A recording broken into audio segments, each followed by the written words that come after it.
Okay, what's up? I'm gonna try and review this thing. It's a Meccano. I feel so stupid. 30 years old. Why am I? Meccano Evolution. That's the instructions. This thing, alright?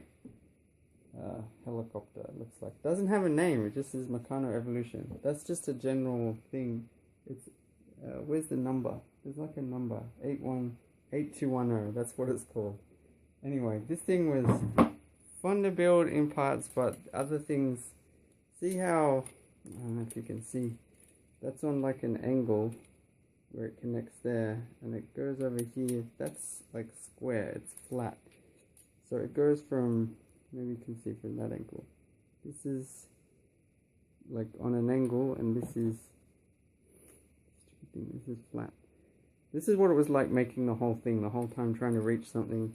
Things would be in the way, you'd have to try and reach your fingers in to do the, I mean, you got a couple of tools, but anyway, a few things, okay? One thing, in this thing it's got, you know, how much you need of, how much it's got of each thing. It's got 17 washers, okay?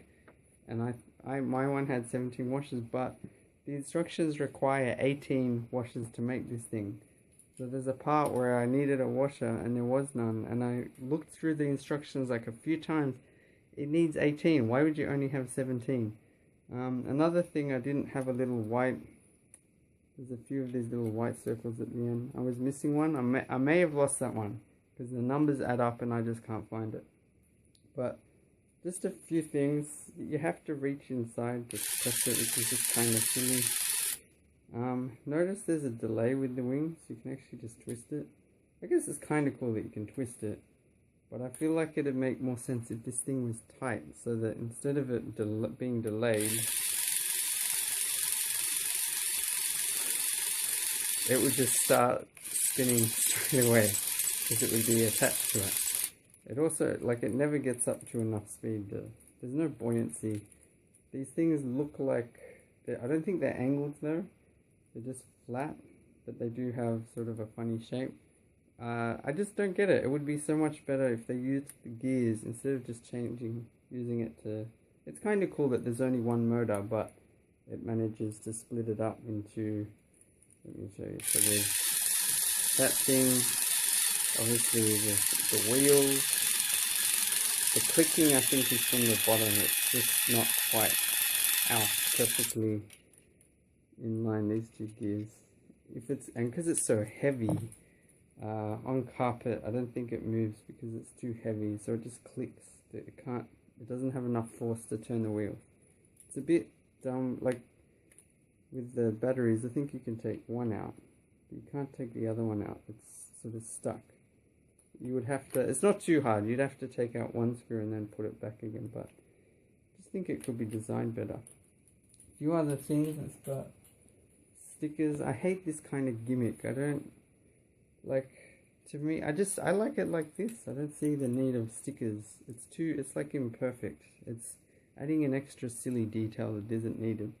A bit like with making balloons. Some people like to draw on it. I don't like that sort of thing. It probably seems fussy. Now this thing became a major pain doing this part. It's way bent.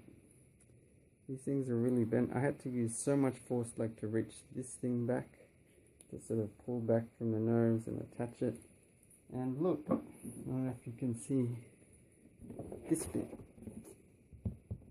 On the front, like the number, if you count like the number of dots, those holes going around, it doesn't, it's different from this. This only has a few, relatively few here.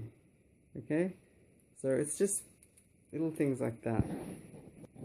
Another thing I find hilarious with Lego, I really like Lego because it's more precise than Meccano. This was very fidgety. Some of the stuff at the back makes a lot of sense. It seems to work. Even if there's slight bending, that's okay. But other parts are way bent. Like, I don't know if you can see this white. This is sort of straight and then it really curves in. And I don't know if they're meant to do that. Maybe I tightened some of it too much, but like, to me it should sort of fit into the right spot, and like the length should be right. You shouldn't have to be trying to get, especially that curving there. But yeah, in Lego they have those little people and the props. I hate that part. I just like stuff that you make, and I also hate big sort of models that are just lots of pieces. I like moving parts and stuff. So this one's kind of cool with the moving parts, but see, just inside it's got a couple of chairs. I just find that hilarious. Maybe it looks cool, but like there's no figure. There's no one gonna sit there. So I don't, it's just a helicopter. Why do we need the chairs? I just think it's a funny design thing that they bother to include it. There are also a few parts in the instructions where like the CGI or whatever stuff they used to do the images like didn't match up, or it's really hard to tell exactly which hole to put something in. This part's pretty confusing, but I figured it out. It looks, where's the part? See, this blue line goes straight down. It looks like it's meant to go through that one, but it doesn't. It's just that connects to that. This thing is separate, but I had to look at later parts and earlier parts to figure out how to do some of it. It was just frustrating. So anyway, if I had to give this, I'd give it like 6 out of 10. It was fun to make, but it was for part of it, and it looks cool, but there's parts that were way bent out of, I swear some of it's broken. It doesn't have enough washers for what it's meant to have, and just, yeah, it was really fidgety, and just some of the parts, it's not precise, it's not, some of the parts, it's like, I don't think it's well designed, so maybe that's being generous, but actually, yeah, maybe 5 out of 10, so, I don't know. Anyway, okay, bye.